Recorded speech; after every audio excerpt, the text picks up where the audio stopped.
Hi, I'm Tom, a middle-aged guy from the UK, and I like to build things like these, and this, and sometimes these. In fact, it's basically my only hobby. Now, my mother once told me that dads don't read instructions. Well, I'm a dad, and so I'm embarking on a mission to see if that's true.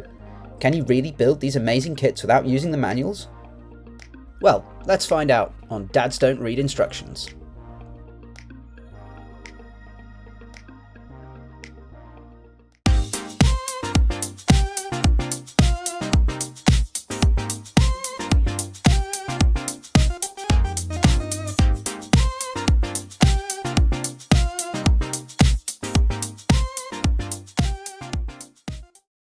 Greetings everybody and welcome back to another episode of Dads Don't Read Instructions. In this video we're going to be building Obi Wan Kenobi's Jedi Starfighter, set number 75333, originally released in 2022, and it's based on the Star Wars Attack of the Clones scene where he visits Kamino and does that awesome space duel with Jango Fett. The noise, the noise every man wants to hear.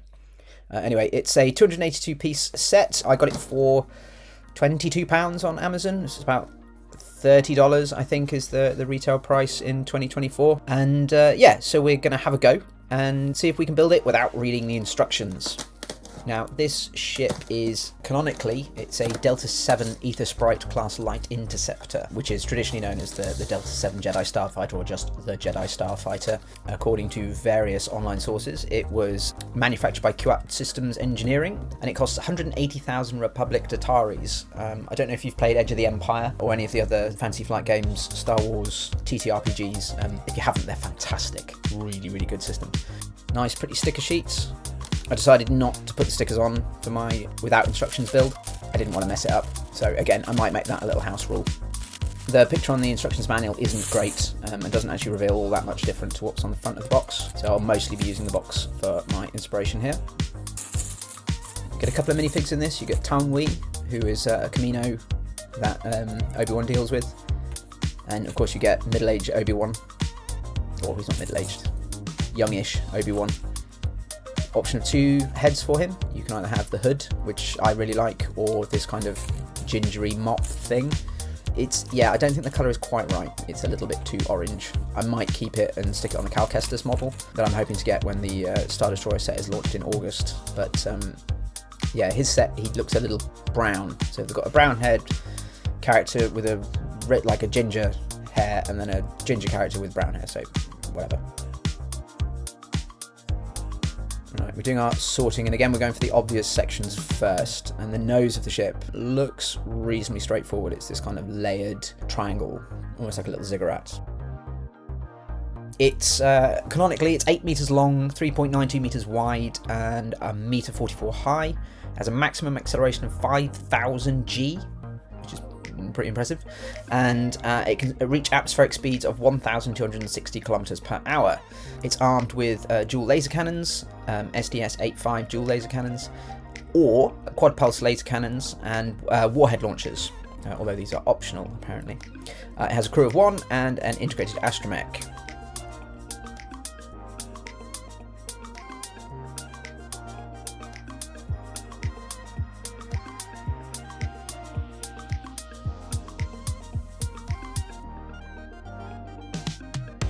Sort of abandon that a little bit now, so we're going to work on the wings. The top bit of the wings was reasonably straightforward to do. You get really good views of them, and there's a slight assumption that they are kind of symmetrical. The underside of the wings at this point though were trickier. I got a sense that the black pieces clearly were sort of not meant to be the display bits. You know, they weren't over the artwork, so I assumed that they were supporting bits for the wings, so we tried to use the sort of overlapping method where the black pieces connect 2 or more red pieces together. That was our sort of train of thought.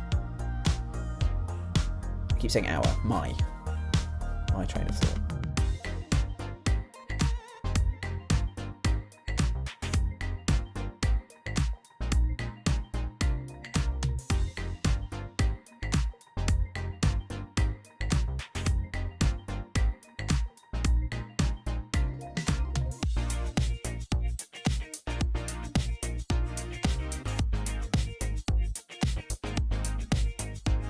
Now, unlike a lot of ships, the Delta 7 Aether Sprite doesn't have hyperspace capabilities, so Jedi rely on it's always said warp transport, that's not right.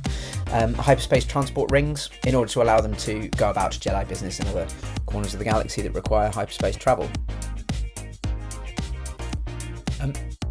It doesn't have a huge number of appearances. It's sort of referenced in lots of, like, this is a Star Wars thing books, but actually in terms of screen time, it's not hugely apparent. Obviously, we've got the classic scene from Attack of the Clones, but I think it appears in a couple of comic books, but it doesn't otherwise get much screen time. It's more of a peacetime ship, I guess. That's probably why we don't see it get a lot of action. Instead, what we see is a bit more of the ETA-2 Actis class interceptors, kind of which were adopted by the Jedi as a more aggressive Starfighter during the Clone Wars, which I don't have as a Lego set. They did do it as a Lego set. It was set number 75135, 215 pieces. It's currently going for £169.99. So yeah, I'm not paying that much for a set that has a staggering 215 pieces.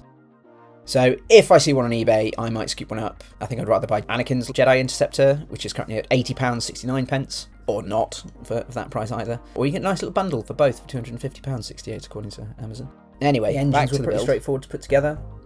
There were only a few pieces, and there was only sort of a couple of ways that this could have actually been put together. But they then posed me a bit of a problem, because how the engines had to fit together wasn't really aligning with what I'd built.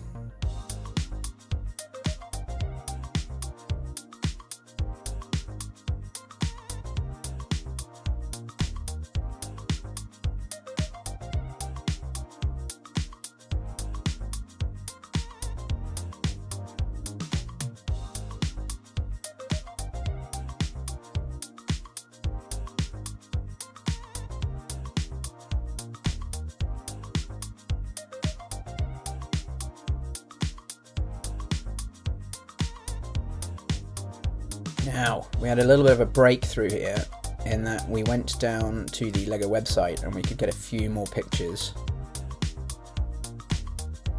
And then there was this picture of the play video, which I know a lot of LEGO sets have. We had this orbital picture here, which kind of helped point out a few bits and pieces.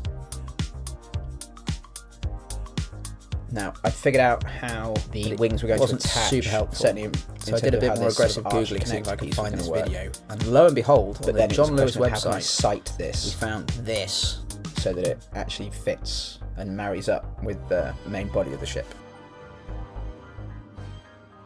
And this was supremely helpful, because in a moment, this little dude picks it up and flips it over. So now we had an image of the undercarriage of the ship. So this is what we were going to use as a reference point from now on. So we've moved the laptop over. So we're going to have another go at building the wings now.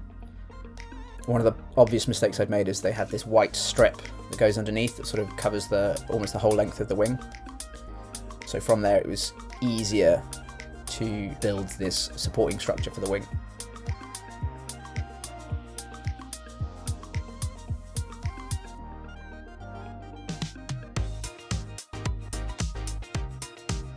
I really like the sort of acid green accents to these, especially the little triangle pieces. They were really cool, although I couldn't quite work out how they fit. I managed to get them on, but they weren't particularly stable. They didn't have a lot of actual connection points on them.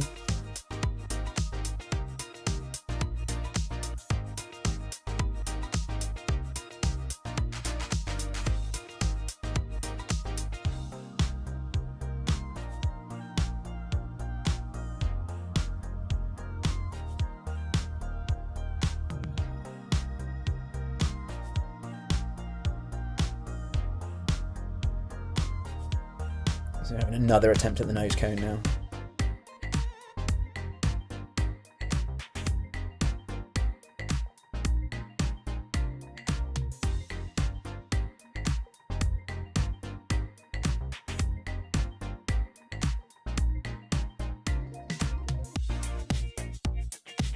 At this point, I'd kind of accepted that I wasn't going to get it to fit exactly how it does in the instructions. But what I had done was, rather than make the wings fit the body I'd built, is I sort of pulled it apart and made the body fit the wings that I built, so I knew the wings were pretty much right.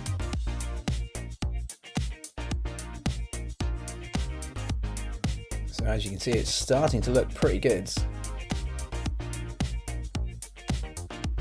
But we have got quite a few pieces left.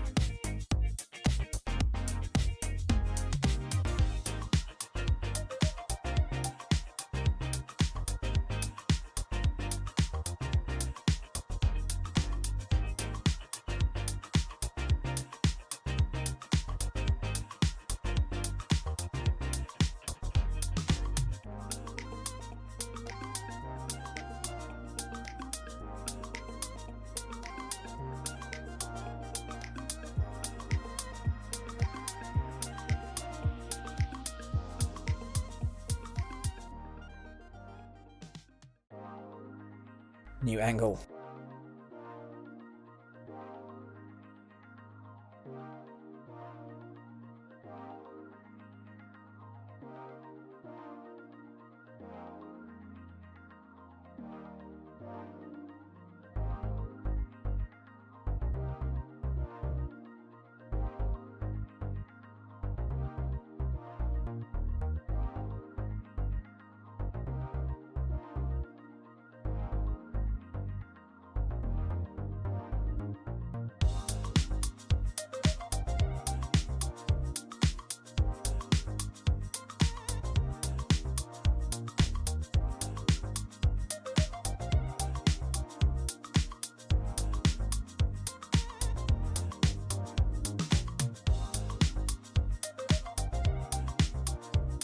So yeah, back on these rear, not spoilers, but panels.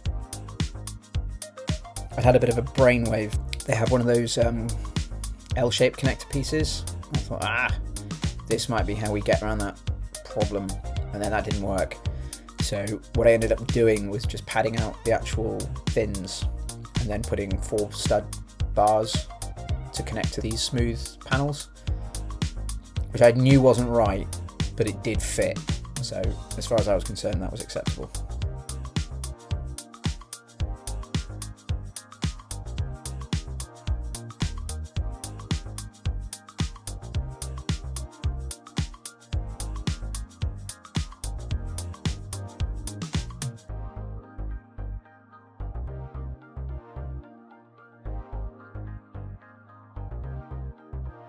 And then we had a big gap underneath these smooth panels, which clearly wasn't supposed to be there. So I pulled the wings off and had another go.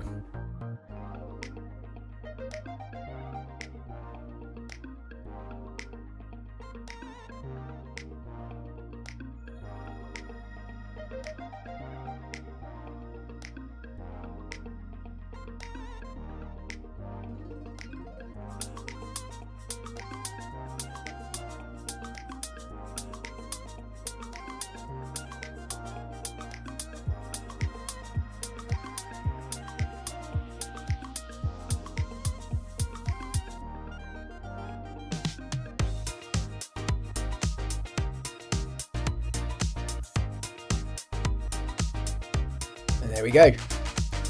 We had a few bits left. Well, quite a few bits left. So I knew I'd not built it perfectly, but I'd say that was a pretty good effort. It looks like the box art. Obi Wan fits in, doesn't have any gaping holes anywhere. So yeah, I was pretty pleased with this. So I reckon this definitely does not require the instructions. You do need the play video, which is available on the John Lewis website, but you don't need the instruction manual. So let's take a look at how it's supposed to go. This is a turbo sped up video. So pull it apart.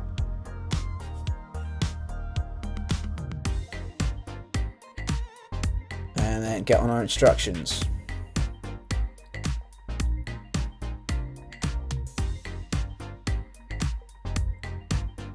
Now they started the build with the engines, which was clearly a sensible choice. Building that framework and all those connectors, it's a lesson I need to remember for future builds.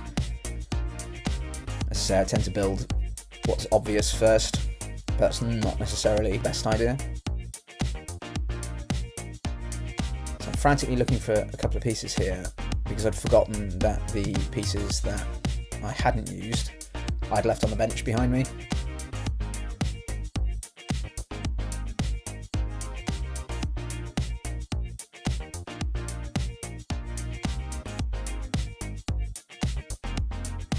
stickers on.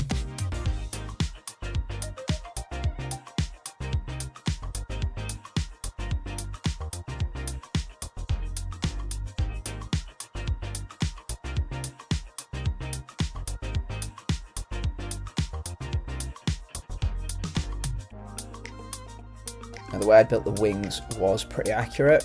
There were a couple of positional mistakes, but by and large it was pretty good. I hadn't put the green bits in the right place. They were supposed to overlap a 4-stud triangle piece, and I had them next to it.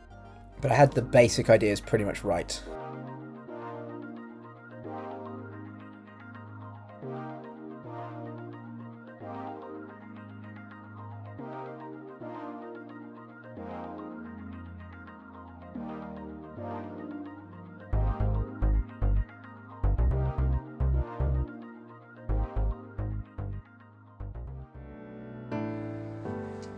So as you can see, bar the stickers, I did a pretty good job.